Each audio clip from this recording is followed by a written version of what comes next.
ভারতবর্ষের ঝাড়খণ্ড রাজ্যে অবস্থিত এই সুন্দর জায়গাটির নাম হলো মেঘাতাবুরু। মেঘাতাবুরু শব্দের অর্থ হলো মেঘেদের পাহাড়, আর এই মেঘেদের পাহাড়েই আছে এশিয়ার বৃহত্তম শালের জঙ্গল সারান্ডা। জঙ্গল যখন আছে বন্যপ্রান্ত থাকবেই, তাই মেঘতাবুরুর পাশেই আছে কিরিবুরু, যার অর্থ হাতিদের পাহাড়।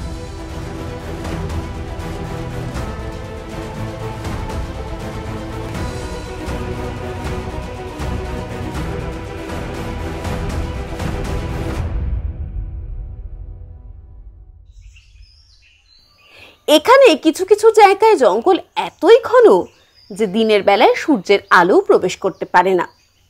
আর সেই জঙ্গলের মাঝে গড়ে উঠেছে ঝাড়খণ্ডের most beautiful cottage Ghagirathi nature camp.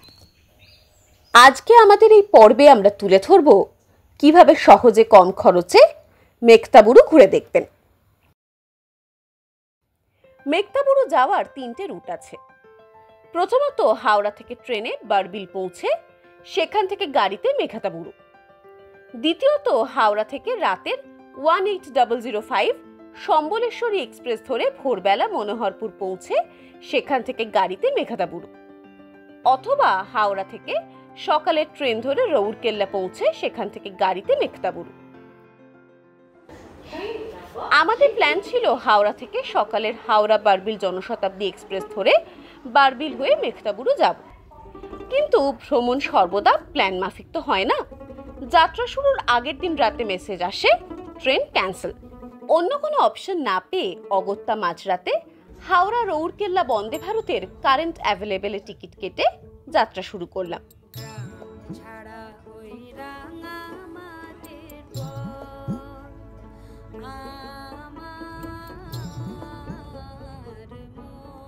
Howrah থেকে বন্দে ভারত শুরু হওয়ার পর সব রকম বন্দে ভারতেই আমরা চড়ে নিয়েছি, আর আজকেও আমরা যে সফরটা করলাম এটা বন্দে ভারতে, হাওড়া রৌরকেল্লা বন্দে ভারতে। আমরা এখন এসে পৌঁছে গেছি রৌরকেল্লা এবং মোটামুটি সময়েই এসে পৌঁছেছে আমাদের ট্রেন। এখন এই রৌরকেল্লা স্টেশনে আমরা নামব।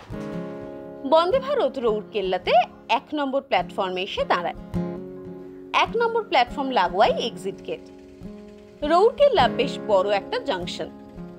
স্টেশনের বাইরে অনেক গাড়ি অটো পাওয়া যায়, কিন্তু এখানে গাড়ি ভাড়া বেশ বেশি। অনেক খোঁজাখুঁজির পর একটা গাড়ি আমরা পেলাম। টিপটিপ বৃষ্টি স্নাত দিনে আমরা ট্যুর প্ল্যানার ব্লগ রৌরকেল্লা থেকে এখন এগিয়ে চলেছি ঝাড়খণ্ডের দিকে। রৌরকেল্লা যদিও উড়িষ্যার মধ্যে পড়ে, কিন্তু আমরা এবার যাব ঝাড়খণ্ড, আর আমরা এবার ঘুরে দেখব ঝাড়খণ্ডকে। বারবিল দিয়ে আমাদের মেঘতাবুরু যাওয়ার প্ল্যান ছিল, তাই গাড়ি সেখান থেকেই ঠিক করেছিলাম। কিন্তু রৌরকেল্লা দিয়ে যাওয়ার জন্য সেই গাড়ি মনোহরপুর থেকে আমাদের পিক আপ করবে, তাই আমরা মনোহরপুরের দিকে এগিয়ে চললাম। মনোহরপুর পৌঁছেই আমাদের সাথে প্রথম সাক্ষাৎ হলো কোয়েনা নদীর। বৃষ্টিস্নাত কোয়েনা নদী লজ্জায় যেন লাল হয়ে আছে। আসলে সমগ্র অঞ্চলটি লৌহ আকরিকপূর্ণ, তাই বর্ষার জলে সেই লৌহ আকরিক মিশে নদীর জল লাল হয়ে উঠেছে। কোয়েনা নদীর ঠিক পাশেই আছে মনোহরপুরের প্রসিদ্ধ হোটেল সারান্ডা ইন। বন্দে ভারতে ব্রেকফাস্ট করলেও বেশ খিদে পেয়েছে, তাছাড়া পথে আর খাবারও পাবো না, তাই মনোহরপুরেই মানসী হোটেলে ঢুকলাম। বাইরে থেকে দেখতে ছোট লাগলেও বেশ পরিষ্কার পরিচ্ছন্ন। মহিলা দ্বারা পরিচালিত এই হোটেলে কাঠের জ্বালানিতে মাটির আঁচে রান্না হয়। আমরা সারান্ডা যাওয়ার পথে এখন যে জায়গাটায় রয়েছি এটা হচ্ছে মনোহরপুর, এবং এখানেই আমরা লাঞ্চটা সেরে নিচ্ছি। এখান থেকে আমাদের যেতে অনেকটা সময় লাগবে, আর যাওয়ার পথে আরও অনেকগুলো জায়গা ঘুরে দেখার আছে, তাই আগে খেয়ে দিয়ে নিয়ে তারপরে এগিয়ে চলা। মনোহরপুরের ওপর দিয়ে বয়ে গেছে মনোহরপুরের সুন্দরী কোয়েল নদী। লাঞ্চ সেরে আমরা সেদিকে এগিয়ে চললাম। নিচ দিয়ে বয়ে চলেছে কোয়েল নদী, আর তার উপরে এই ব্রিজে আমরা দাঁড়িয়ে পড়েছি কোয়েল নদীকে দেখার জন্য। আর এখন বর্ষাকাল বলে কোয়েল নদীতে প্রচণ্ড জল, আর বর্ষার সময়তে যেটা হয়, যেহেতু ওই মাটি গোলা জলটা এসে পড়ে, তার জন্য জলটা কিন্তু একটু ঘোলাটে লালচে, কিন্তু প্রচুর জল পুরো নদীতে। এটি সাউথ কোয়েল নদী।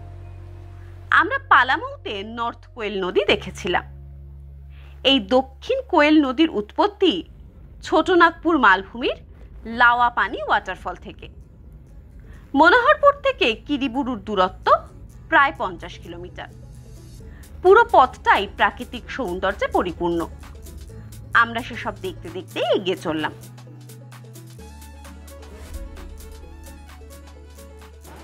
কিরিবুরু যাওয়ার পথে এখন যে নদী ব্রিজটার উপর আমরা দাঁড়িয়ে আছি তার নিচ দিয়ে যে নদীটা বয়ে যাচ্ছে এটা হচ্ছে কোয়েনা নদী। বর্ষার সময় নদীগুলো যেমন জলে ফুলে ফেঁপে থাকে তেমন একটা ব্যাপার যেটা সবকটা নদী কিন্তু লাল হয়ে রয়েছে, কারণ ওই যে মাটিগোলা জল এখান দিয়ে প্রবাহিত হচ্ছে। আর পুরো রাস্তাটাই ভীষণ সুন্দর। এখন তো বর্ষাকাল, চারদিকটা পুরো সবুজ হয়ে রয়েছে, সবুজ জঙ্গলের মাঝখান দিয়ে রাস্তা, দূরে পাহাড়, পাহাড়ের উপর মেঘ খেলা করছে। এই ভিউটা এনজয় করতে করতে এগিয়ে যাওয়া কিরিবুরু সানসেট পয়েন্টের দিকে।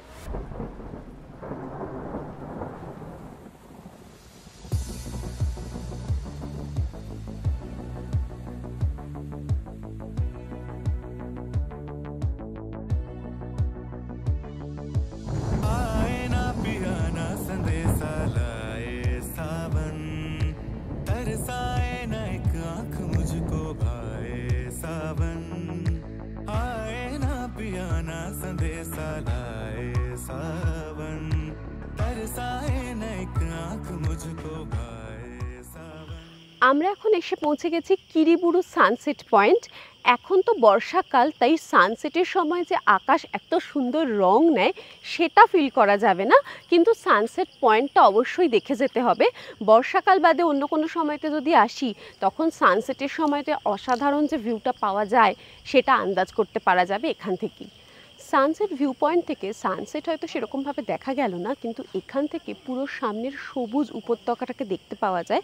এখন যদিও মেঘ রয়েছে, যদি মেঘ না থাকতো তখন পুরো ঝকঝকে দেখতে পাওয়া যেত, যতদূর দেখা যাচ্ছে শুধু পাহাড়, সবুজ পাহাড়গুলো। আর এখন মেঘ ঘিরে ধরার পরেও একটা অন্যরকম ভিউ লাগছে, সেটাও ভীষণ উপভোগ্য। কিরিবুরু সানসেট পয়েন্টে বেশ কিছুক্ষণ সময় কাটিয়ে আমরা কিরিবুরুর দিকে এগিয়ে চললাম। আমরা আজ থাকবো কিরিবুরু ফরেস্ট রেস্ট হাউসে। এটি সারান্ডা ফরেস্ট ডিভিশনের অন্তর্গত। পাহাড়ের উপর জঙ্গল লাগোয়া এই ফরেস্ট বাংলোটির অবস্থান এক কথায় দুর্দান্ত। আমরা এখন এসে গেছি কিরিবুরু। কিরিবুরু এসে প্রথমেই তো সানসেট পয়েন্ট দেখে নিয়েছি, তারপর এখন যেখানটায় রয়েছে এটা হচ্ছে সারান্ডা ফরেস্ট ডিভিশনের রেস্ট হাউস, আর এখানেই হবে আজকে আমাদের রাত্রি যাপন। বাইরে থেকে দেখে তো বেশ ভালোই লেগেছিল, চারদিকে সবুজ গাছগাছালি মাঠ, তার মাঝখানে এই ফরেস্ট রেস্ট হাউস। আর আমরা একবার রুমে দেখেও এসেছি রুমটা কীরকম, আপনাদের সাথে সেটা শেয়ার করা হয়নি, তাই আসুন আপনাদেরকে দেখাই রুমটা কীরকম। ঢুকেই এই যে জায়গাটা, এটা হচ্ছে বসার জায়গা, আর এরপরে এই দিকে রুমগুলো রয়েছে। তার আগে এইখানটা হচ্ছে ডাইনিং হল, একসাথে অনেকে বসে বেশ ডিনার লাঞ্চ সারা যাবে। আচ্ছা, এরপরে আসি আমাদের রুমে।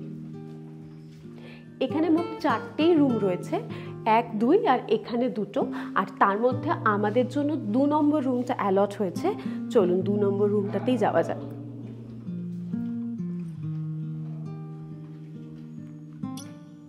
ওই যে বললাম আমরা অলরেডি একবার রুমে এসেছিলাম, ব্যাগেজও রাখা হয়ে গেছে দেখতেই পাচ্ছেন। এইবার দেখুন রুমটা। ফরেস্টের প্রপার্টি অনেক জায়গাতে দেখেছিলাম মেনটেনেন্সের অভাব, তাই জন্য মনে হয়েছিল যে কেমন হবে, কিন্তু এখানে এসে একেবারে তাক লেগে গেছে, কারণ প্রত্যেকটা রুমই ভীষণ সুন্দরভাবে মেনটেন্ড, এসি রুম, এবং দেখুন খুব সুন্দরভাবে ফার্নিচারগুলো দিয়ে সাজানো। আর এই দিকে রয়েছে টয়লেটটা এবং কাম ড্রেসিং রুম, সেটাও দেখাই। এখানটায় বেসিন, ওয়াশ বেসিন রয়েছে একটা, আর এখানটায় সাজগোজ করা যাবে, আর তার সাথেই রয়েছে এখানে বাথরুম, ভীষণ পরিষ্কার পরিচ্ছন্ন, সুন্দর। এখানে আপনি আপনার পছন্দ মতন খাবার অর্ডার দিতে পারবেন মেনু থেকে চয়েস করে। তো সন্ধেবেলা আপাতত আমরা ব্ল্যাক কফি বলেছিলাম, তো ব্ল্যাক কফি এসে হাজির হয়েছে। সারাদিনের ক্লান্তিটা মিটে যায় ব্ল্যাক কফিতে চুমুক দিলে। তারপরে রাত্রে ডিনারে কি খাবো সেটাও ওনাদের বলে দিতে হবে, সেই অনুযায়ী ওনারা রেডি করবেন।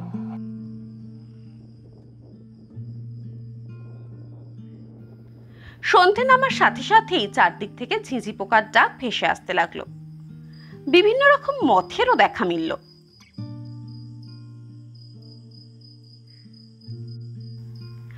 আমরা রাতের কিরিবুরু মেঘতাবুরু ঘুরে দেখতে বেরিয়ে পড়লাম।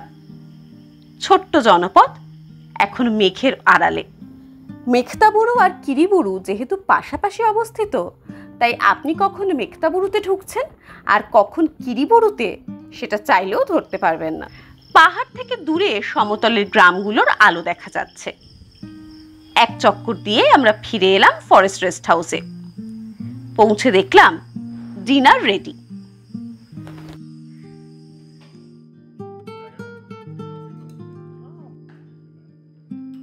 আমরা এখন চলে এসেছি ডিনার করতে। যেরকমটা বলেছিলাম, নিজেদের পছন্দ মতন মেনু থেকে চয়েস করে অর্ডার দেওয়া যায়। আমরা তো হচ্ছি ভাত প্রিয় বাঙালি, তাই জন্য ভাতই বলেছিলাম ডিনারে। ভাত রয়েছে, একটা তরকারি রয়েছে, পটলের একটা তরকারি, অভিব্রতের জন্য রয়েছে চিকেন, আর আমার জন্য রয়েছে ডিম সেদ্ধ। স্যালাড দিয়েছেন ওনারা খুব সুন্দর সাজিয়ে, আর সাথে এখন গরমের মরশুম, মানে আমের মরশুম, তাই আম রয়েছে। রাত বাড়ার সাথে সাথে হাওয়ার দাপটের সাথে পাল্লা দিয়ে বাড়তে লাগলো মেঘেদের আনাগোনা। আজ আমাদের দিন শেষ। আগামীকাল আপনাদের ঘুরে দেখাবো বাকি জায়গাগুলো। আজ সকালে ঘুম থেকে উঠে দেখলাম চারপাশ মেঘাচ্ছন্ন। সূর্যোদয় দেখার বৃথা ইচ্ছা নিয়ে অভিব্রত পাড়ি দিল সানরাইজ ভিউ পয়েন্টের দিকে। কিন্তু অনেক অপেক্ষার পরও সূর্যি মামার দেখা মিলল না। অগত্যা সে ফিরে এলো। কিচেনে উঁকি দিয়ে দেখলাম জোর কদমে ব্রেকফাস্টের প্রস্তুতি চলছে। বেলা বাড়ছে, কিন্তু আকাশ পরিষ্কার হওয়ার কোনো সম্ভাবনা দেখতে পেলাম না। তবে যাই বলুন, বর্ষায় এইভাবে চারপাশ থেকে মেঘেদের আষ্টেপৃষ্ঠে জড়িয়ে থাকাটাও এক রোমান্টিক ব্যাপার।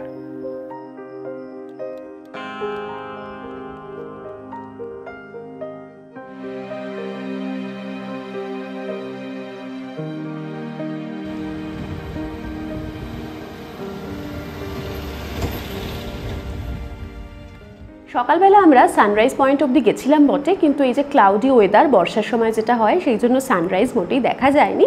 কিন্তু ঘুরে আসা হলো এক পাক। তারপর এসে রেডি হয়ে এখন আমরা চলে এসেছি ব্রেকফাস্ট করতে। ব্রেকফাস্টে অনেক কিছু সাজিয়ে গুছিয়ে দিয়েছেন দেখছি। রয়েছে টক দই, ওখানে একটা চাটনি রয়েছে, আর এখানে আচ্ছা ভেতরে রয়েছে পরোটা। এইগুলো দিয়ে আমরা ব্রেকফাস্ট করে তারপরে রওনা দেব। ব্রেকফাস্ট করে আমরা এগিয়ে চললাম সারান্ডা ফরেস্টের অন্তর্গত ঘাগিরথী ইকো ট্যুরিজম সাইটের উদ্দেশ্যে। পুরো অঞ্চলটিতে লৌহ আকরিকের একাধিক খনি রয়েছে। আমরা ঘাগিরথী এসে পৌঁছলাম। আমরা এখন রয়েছি সারান্ডা ফরেস্ট ডিভিশনে, এবং এখন আমরা যেটায় যাচ্ছি সেটা হলো ঘাগিরথী ওয়াটারফল দেখতে। বর্ষার সময় তো এক্সপেক্টেড যে ওয়াটারফলে জল থাকবে, কিন্তু কতটা জল রয়েছে, কেমন সেই ওয়াটারফল, অনেক তো জলপ্রপাত দেখেছি এই এতদিনের ব্লগিং এর জীবনে, তো দেখা যাক এই ওয়াটারফলটা কিরকম। বেশ কিছুটা হেঁটে সিঁড়ি ভেঙে এগোলে তবেই পাওয়া যায় জলপ্রপাতের দর্শন। এখানে জলপ্রপাতের ঠিক উপর দিয়ে একটা ঝুলন্ত সেতুও রয়েছে। ঘাগিরথী ওয়াটারফল তো দেখতে যাব, আপনারাও ভাবছেন যে ওয়াটারফলে যাচ্ছি না, সে তো যাব, কিন্তু তার আগে এই যাওয়ার জায়গাটা দেখুন। পুরো এরকম একটা ঝুলন্ত ব্রিজ, সেটা পেরিয়ে তবেই তার দেখা মিলবে। আর ঝুলন্ত ব্রিজ বলে যেই একটু হাঁটা চলা করছে, আমরা সবাই দুলছি, মজাই লাগছে। চারদিকে বড় বড় গাছ, তার মাঝখানে এইরকম একটা ঝুলন্ত ব্রিজ।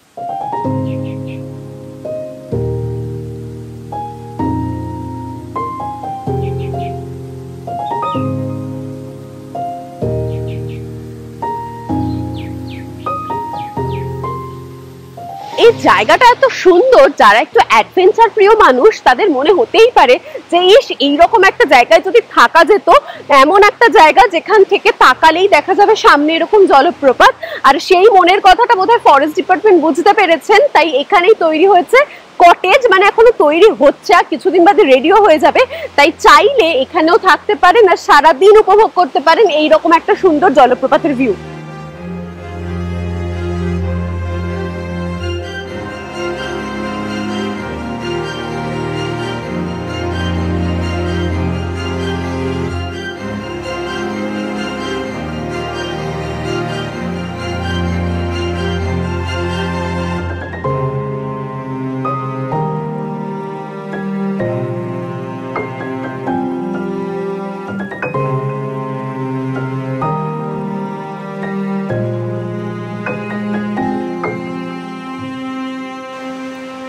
জঙ্গলের মাঝে ডুপ্লেক্স কটেজ, কেমন সেই কটেজ, চলুন ঘুরে দেখি ভেতরটা।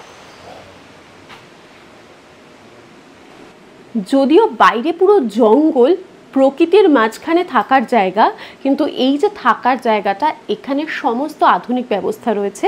এই ঢুকেই এই জায়গাটা হচ্ছে ড্রয়িং রুম, আর এইখানটাতে দেখতেই পাচ্ছেন এখানটায় বেসিন রয়েছে, একটা ইন্ডাকশন রাখা রয়েছে, মানে নিজেরা প্রয়োজনীয় টুকটাক খাবার দাবার রান্না করে নেওয়া যাবে। আর এই হচ্ছে ডুপ্লেক্স, ওপরে যাওয়ার সিঁড়ি। এটা উপরে সুন্দর বিছানার ব্যবস্থা আছে, আর যেখানেই রয়েছে ওই ঝর্ণাটা সেদিকে রয়েছে এরকম কাঁচের জানলা। কাঁচের জানলাটা খুললে এই বিছানায় বসে বসেই সামনে ওয়াটারফলটা দেখতে পাওয়া যাবে। প্রকৃতিপ্রেমী মানুষের জন্য এর থেকে ভালো থাকার জায়গা আর কি হতে পারে। আমরা এখন আছি কিরিবুরু মেঘাতাবুরুর ঘাগিরাথি ওয়াটারফলের সামনে, আর আমাদের সঙ্গে আছেন কিন্তু সারান্ডা ফরেস্ট ডিভিশনের ডিএফও স্যার। ডিএফও স্যারকে নমস্কার জানাচ্ছি সবার আগে। তো ডিএफओ सर के हमें किसी जिज्ञेस करते जाइए सर, आपसे कुछ पूछना चाहेंगे कि इधर आप जो प्रोजेक्ट बना रहे हैं तो एक कितना कॉटेज बनेगा अभी? ये 6 कॉटेज का प्लान है घागीरथी इको टूरिज़्म स्थल में। और इसके अतिरिक्त सस्पेंशन ब्रिज और वुडन ब्रिज का काम ऑलमोस्ट कंप्लीट हो गया, तो ये दिसंबर तक ये प्रोजेक्ट लगभग तैयार हो जाएगा। और एक चीज़ बताइए, मतलब एक डर है लोगों के मन में कि किरीबुरु मेघताबुरु आने में दिक्कत है, रास्ता ख़राब है, ऐसा कुछ डर है लोगों का मन में।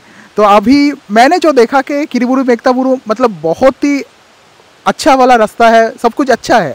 तो आपको क्या लगता है, मतलब ये डर होने का कोई कारण है या क्या? यहाँ पे देखिए, जब भी पर्यटन के रूप से थोड़ा विकसित होता है कोई जगह, ऑटोमेटिक वहाँ के लोग जुड़ जाते हैं। अगर आप कोई भी टूरिज़्म का स्टेट देखते हैं, गोवा हो गया या हिमाचल हो गया, ऐसा नहीं है कि सारे टेरेन्स बहुत आइडियल थे शुरू में। एक तरह से ये एक पहल है गवर्नमेंट की कि हम लोग यहाँ के स्थानीय लोगों के जो इतने सालों से इन लोगों ने अच्छे से इसको बचा के रखा है, उसको हम लोग पर्यटकों को ऑफ़र करें। तो एक प्रयास है कि अभी ये घागीरथी इको टूरिज़्म है, इसके बाद आपका और करीब 20 कॉटेजेस और पाइपलाइन में हैं, अंडर कंस्ट्रक्शन कुछ हैं, कुछ बन रहे हैं। तो एक तरह से सारंडा में टूरिस्ट को एकोमोडेशन के लिए अराउंड 30 कॉटेजेस के करीब लोगों को मिल जाएगा, so that at least there is a good footfall और गुड उनके लिए एक ऑप्शन हम लोग कंजीनियल एनवायरनमेंट दे सके। और रहा सवाल बेसिक इंफ्रास्ट्रक्चर इश्यूज़ का, जो वो उसके लिए भी हम लोग को जिला प्रशासन से बहुत सहयोग मिल रहा है। जो भी माइनर अगर कहीं किसी पॉइंट पे कुछ इश्यूज़ है जो आप फेस करेंगे, वो हम लोग भी फेस करेंगे, उसको हम लोग उस पर्सपेक्टिव से कोशिश करेंगे कि आने वाले 6 महीने में जो भी माइनर इंफ्रास्ट्रक्चर इश्यूज़ है उसको रिजॉल्व करते हैं। ओके, बहुत अच्छा लगा सर आपसे मिलके, थैंक यू सो मच। আমরা এখন এগিয়ে চললাম ঝিকরা ওয়াটারফলের দিকে। আমরা এতক্ষণ ঝাড়খণ্ডে থাকলেও ঝিকরা ওয়াটারফল ওড়িশায় অবস্থিত।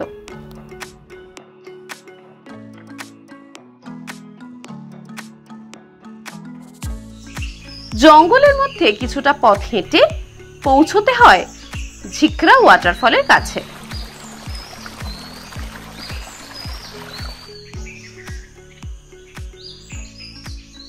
ঝিকরা ওয়াটারফল আসার জন্য বেশি পথ কিন্তু হাঁটতে হলো না, জঙ্গলের মধ্যে দিয়ে সামান্যই রাস্তা এলাম এবং আসার পরে ওই যে পেছনেই দেখতে পাচ্ছি ওয়াটারফল।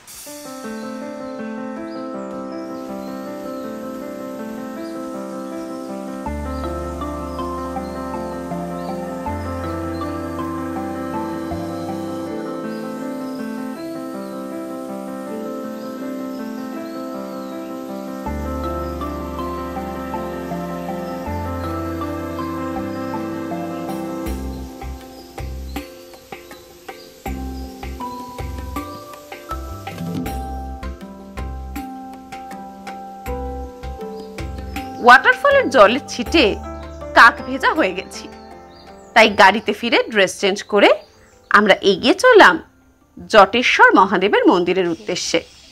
দিনের একদম শেষ মুহূর্তে আমরা এখন দেখতে চলেছি জটেশ্বর মন্দির।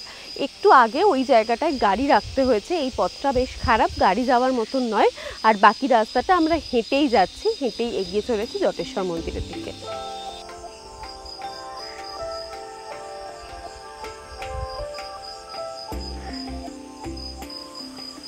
এই আমার ঠিক পেছনেই রয়েছে জটেশ্বর বাবার মন্দির এবং সেটা অ্যারো দিয়ে দেখানোও আছে। আসার পথটা জঙ্গলের মধ্যে দিয়ে, একদম ফাঁকা একটা জায়গায় মন্দিরটা। আসার পথে বেশ কিছু জলস্রোত পেরিয়ে তারপরে আমরা এসে পৌঁছে গেছি প্রায় মন্দিরের কাছে, সামনেই মন্দির।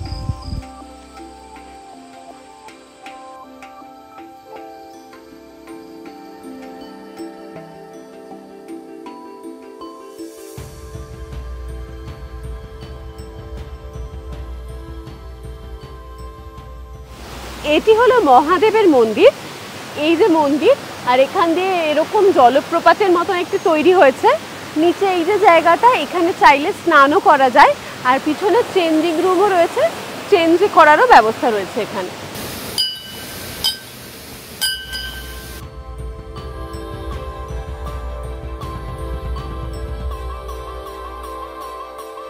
এবার আমরা ফিরে চললাম মনোহরপুরের উদ্দেশ্যে। সেখান থেকে রাতের 18006 সম্বলেশ্বরী এক্সপ্রেস ধরে রওনা দিলাম বাড়ির উদ্দেশ্যে। আপনারা চাইলে রাঁচির সাথে এই ট্রিপ করতে পারেন, সেক্ষেত্রে রাঁচি ঘুরে মেখতাবুরু আসা যাবে। মনোহরপুরে থাকার জন্য ফরেস্ট রেস্ট হাউস আছে। দুদিনে এই ট্রিপ কমপ্লিট করতে চাইলে রাতের ট্রেন ধরে ভোরে মনোহরপুর নামুন এবং দ্বিতীয় দিনে মনোহরপুর থেকে রাতের ট্রেন ধরুন ফেরার জন্য।